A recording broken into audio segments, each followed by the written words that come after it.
देशातील अनेक राज्यांमध्ये सध्या उन्हाचा कडाका वाढलेला आहे। अनेक ठिकाणी तापमानाचा पारा 40 पार गेलाय। त्यामुळे नागरिकांना उकाड्याचा सामना करावा लागतोय। मात्र लवकरच उकाड्यापासून दिलासा मिळू शकतो, कारण पुढील 3 ते 4 दिवसात देशातील अनेक राज्यांमध्ये मुसळधार पावसाची शक्यता आहे। हवामान खात्यानं या संदर्भातील माहिती दिलेली आहे। संपूर्ण बातमी पुढे पाहूयात। त्याआधी तुम्ही HPN मराठी न्यूज चॅनल पहिल्यांदाच पाहत असाल आणि अजूनही चॅनलला सबस्क्राइब केले नसेल तर नक्की सबस्क्राइब करा आणि बेल आयकॉनवर क्लिक करून नोटिफिकेशन्स मिळवा, जेणेकरून आमचे अपडेट्स लवकरात लवकर तुमच्यापर्यंत पोहोचतील। तर येत्या 29 मार्च पासून पश्चिम हिमालयीन प्रदेशावर ताजा वेस्टर्न डिस्टर्बन्सचा परिणाम होण्याची शक्यता आहे। परिणामी ईशान्य भारत आणि सिक्कीममध्ये हलका ते मध्यम पाऊस पडण्याची शक्यता आहे। पश्चिम हिमालयात हलक्या ते मध्यम स्वरूपाचा पाऊस पडू शकतो। तर इतर राज्यांपेक्षा जम्मू काश्मीरला हवामानाच्या रोषाला अधिक सामोरं जावं लागणार आहे।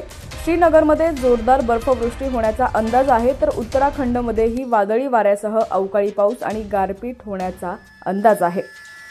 तर डिस्टर्बन्सचा परिणाम महाराष्ट्रातील काही जिल्ह्यांवरती देखील होण्याची शक्यता आहे।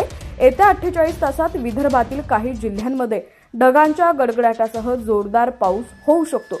याशिवाय चंद्रपूर आणि गडचिरोली इथं वादळी वाऱ्यासह गारपीट देखील होण्याचा अंदाज आहे।